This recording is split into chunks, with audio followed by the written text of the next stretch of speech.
गोदावरी नदी तंत्र। गोदावरी नदी प्रायद्वीपीय भारत की सबसे लंबी और दूसरी सबसे बड़ी नदी है, गंगा के बाद। इसे दक्षिण गंगा भी कहा जाता है।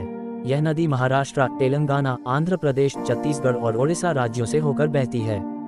इसका बेसिन क्षेत्रफल लगभग 3.13 लाख वर्ग किलोमीटर है। उद्गम और प्रवाह। उद्गम। गोदावरी का उद्गम महाराष्ट्र के नासिक जिले में त्र्यंबकेश्वर के पास होता है। प्रवाह। ये पूर्व की ओर बहते हुए महाराष्ट्र, तेलंगाना और आंध्र प्रदेश से होकर गुजरती है। सहायक नदियाँ, ट्रिब्यूटरीज। इसकी प्रमुख सहायक नदियों में प्रवरा, पूर्णा, मंजीरा, प्राणहिता, इंद्रावती, सबरी और मंजरी शामिल हैं।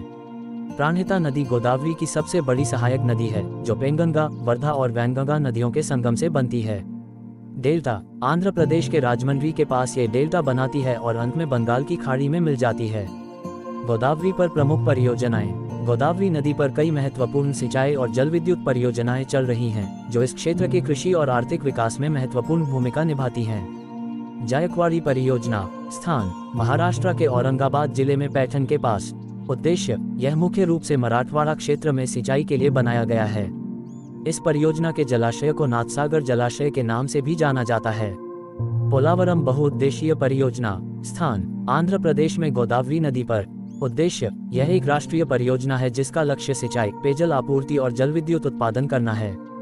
ये परियोजना अभी निर्माणाधीन है और इसके पूरा होने पर आंध्र प्रदेश के कई जिलों को लाभ मिलेगा।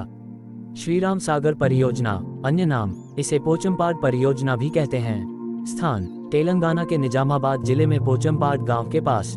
उद्देश्य: इस परियोजना से तेलंगाना के करीमनगर, वारंगल और निजामाबाद जिलों में सिंचाई होती है।